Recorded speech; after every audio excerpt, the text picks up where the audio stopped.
Hi everyone, ಇವತ್ತು ನಾನು chicken pepper ಫ್ರೈನ ಎಲ್ಲ ಅಡುಗೆಗೂ ಕಾಂಬಿನೇಷನ್ ಆಗೋ ಥರ ಹಾಗೆ ಯಾವುದೇ ರೆಡಿಮೇಡ್ ಪೆಪ್ಪರ್ ಪೌಡರ್ನ ಯೂಸ್ ಮಾಡ್ಕೊಂಡಿರ ಪ್ರಿಪೇರ್ ಮಾಡ್ತಾ ಇದ್ದೀನಿ. ಪೆಪ್ಪರ್ನ ಕುಟ್ಟಿ ಪುಡಿ ಮಾಡಿ ಯಾವ ಥರ ಫ್ರೈ ಮಾಡೋದು ಅಂತ ತೋರಿಸ್ಕೊಡ್ತಾ ಇದ್ದೀನಿ. ಅದಕ್ಕೂ ಮುಂಚೆ ನಮ್ಮ ಚಾನಲ್ನ ಸಮಸ್ತ ವೀಕ್ಷಕರಿಗೆ ಮತ್ತೊಮ್ಮೆ ಸ್ವಾಗತ. ಈ ರೆಸಿಪಿಗೆ ಪೌಡರ್ ಮಾಡ್ಕೊಳ್ಳೋದಕ್ಕೆ 2 ಟೀ ಸ್ಪೂನ್ ಆಗೋಷ್ಟು ಕಾಳುಮೆಣಸು, 1 ಟೀ ಸ್ಪೂನ್ ಜೀರಿಗೆ, 1/2 ಟೀ ಸ್ಪೂನ್ ಸೋಂಪು, 2 ಟೀ ಸ್ಪೂನ್ ಆಗೋಷ್ಟು ಧನಿಯಾ ಕಾಳನ್ನು ಹಾಕಿ ಮೀಡಿಯಂ ಫ್ಲೇಮಲ್ಲಿ ಇಟ್ಟು ನಿಧಾನವಾಗಿ ಫ್ರೈ ಮಾಡ್ಕೋತಾ ಇದ್ದೀನಿ.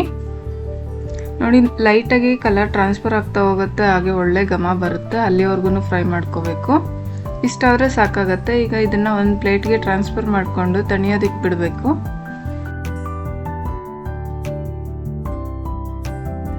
ಇದು ತಣ್ಣಗಾಗೋಷ್ಟರಲ್ಲಿ ಕಡಾಯಿಗೆ ಸ್ವಲ್ಪ ಎಣ್ಣೆ ಹಾಕಿ ಬಿಸಿ ಆದಮೇಲೆ ಸ್ವಲ್ಪ ಕರಿಬೇವನ್ನ ಹಾಕಿ ಚಿಟಪಟ ಅಂದು ಸೈಡ್ಗೆ ತಿಟ್ಕೋಬೇಕು.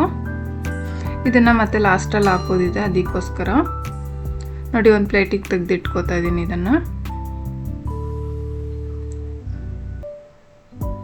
ಈಗ ಇದೇ ಎಣ್ಣೆಗೆನೆ 1 ಗೆಡ್ಡೆ ಬೆಳ್ಳುಳ್ಳಿನ ಜಜ್ಜಿ ಹಾಕಿ ಫ್ರೈ ಮಾಡ್ಕೋಬೇಕು. ಡೀಪ್ ಫ್ರೈ ಆದಮೇಲೆ ಇದನ್ನು ಸ್ವಲ್ಪ ತೆಗೆದು ಸೈಡ್ಗೆ ಇಟ್ಕೋತಾ ಇದ್ದೀನಿ.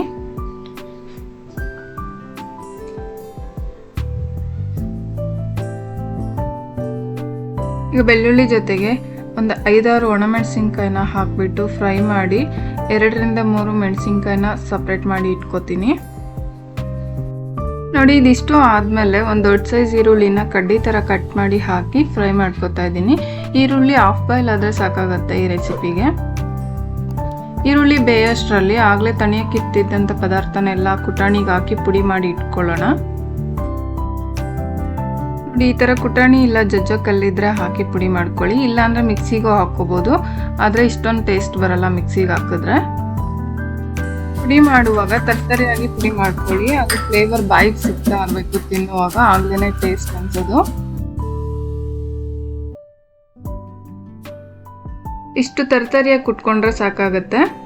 ಈಗ ಈರುಳ್ಳಿ ಬಾಯ್ಲ್ ಆಗಿದೆ. ಈಗ ಇದಕ್ಕೇನೆ 3ರಿಂದ 4 ಹಸಿರುಮೆಣಸಿನ್ಕಾಯಿ ಹಾಗೆ ಜಿಂಜರ್ ಗಾರ್ಲಿಕ್ ಪೇಸ್ಟ್ನ ಹಾಕಿಬಿಟ್ಟು ಅದರ ಹಸಿ ವಾಸನೆ ಹೋಗೋವರೆಗೂ ಫ್ರೈ ಮಾಡ್ಕೋತೀನಿ.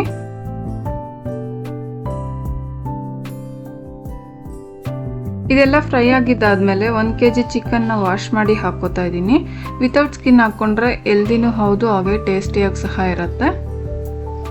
ಚಿಕನ್ ಎಲ್ಲ ಹಾಕಿದ್ದಾದ್ಮೇಲೆ ಅದಕ್ಕೇನೆ 1/2 ಟೀ ಸ್ಪೂನ್ ಆಗೋಷ್ಟು ಅರಿಶಿನ ಹಾಗೆ ರುಚಿಗೆ ತಕ್ಕಷ್ಟು ಉಪ್ಪನ್ನು ಹಾಕ್ಬಿಟ್ಟು ಒಂದ್ಸಲ ಚೆನ್ನಾಗಿ ಮಿಕ್ಸ್ ಮಾಡ್ಕೋಬೇಕು.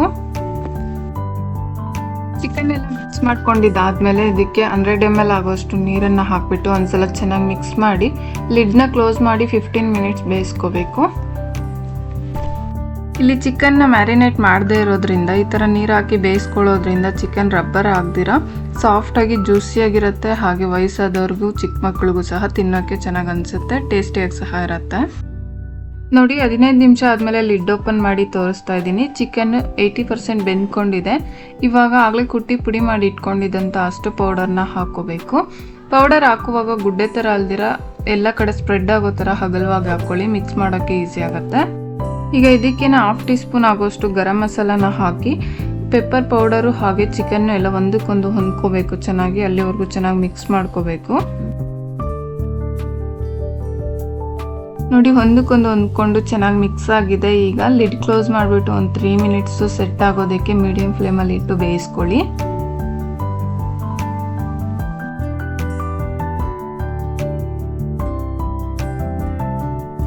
ನೋಡಿ, 3 ಮಿನಿಟ್ಸ್ ಆದಮೇಲೆ ಆಗಲೇ ಹಾಕಿರೋ ಈರುಳ್ಳಿ ಸಹ ಏನು ಕಾಣಿಸ್ದಂಗೆ ಪರ್ಫೆಕ್ಟಾಗಿ ಬೆಂದೋಗಿದೆ. ಚಿಕನ್ನು ಕಲರ್ ಸಹ ಚೆನ್ನಾಗಿ ನ್ಯಾಚುರಲ್ ಆಗಿ ಅನ್ನಿಸ್ತಾ ಇದೆ, ಹಾಗೆ ಪೆಪ್ಪರ್ ಸಹ ಚಿಕನ್ಗೆಲ್ಲ ಚೆನ್ನಾಗಿ ಹಿಡ್ದಿದೆ.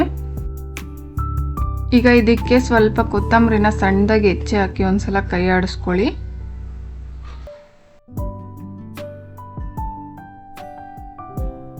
ಆಗಲೇ ತೆಗೆದಿಟ್ಕೊಂಡಿದ್ದಂಥ ಬೆಳ್ಳುಳ್ಳಿ, ಕರಿಬೇವು, ಮೆಣಸಿನ್ಕಾಯಿನ ಹಾಕಿಬಿಟ್ಟು ಒಂದ್ಸಲ ಚೆನ್ನಾಗಿ ಕೈ ಆಡಿದ್ರೆ ಚಿಕನ್ ಪೆಪ್ಪರ್ ಫ್ರೈ ರೆಡಿ. ನೋಡಿ, ಈ ರೆಸಿಪಿನ ಎಲ್ಲ ಅಡುಗೆಗಳ ಜೊತೆ ಸೈಡ್ ಡಿಶ್ ಆಗಿ ಪ್ರಿಪೇರ್ ಮಾಡ್ಕೋಬಹುದು. ಅಲ್ಲದೆ ನೋಡ್ತಾ ಇದ್ರೇ ಬಾಯಲ್ಲಿ ನೀರೂರೋಷ್ಟು ಪರ್ಫೆಕ್ಟಾಗಿ ರೆಡಿಯಾಗಿದೆ. ನಾನು ಮಾಡಿರೋ ಈ ರೆಸಿಪಿ ನಿಮಗೂ ಇಷ್ಟ ಆದರೆ ನೀವು ಕೂಡ ಒಂದ್ಸಲ ಟ್ರೈ ಮಾಡಿ ಹೇಗೆ ಬಂತು ಅಂತ ಕಮೆಂಟ್ ಮಾಡಿ. ಫ್ರೆಂಡ್ಸ್ ಆ್ಯಂಡ್ ಫ್ಯಾಮಿಲಿಗೆ ಶೇರ್ ಮಾಡಿ. ಇನ್ನಷ್ಟು ಈಸಿ ರೆಸಿಪೀಸ್ಗೋಸ್ಕರ ನಮ್ಮ ಚಾನಲನ್ನು ಸಬ್ಸ್ಕ್ರೈಬ್ ಮಾಡಿ. Thank you for watching.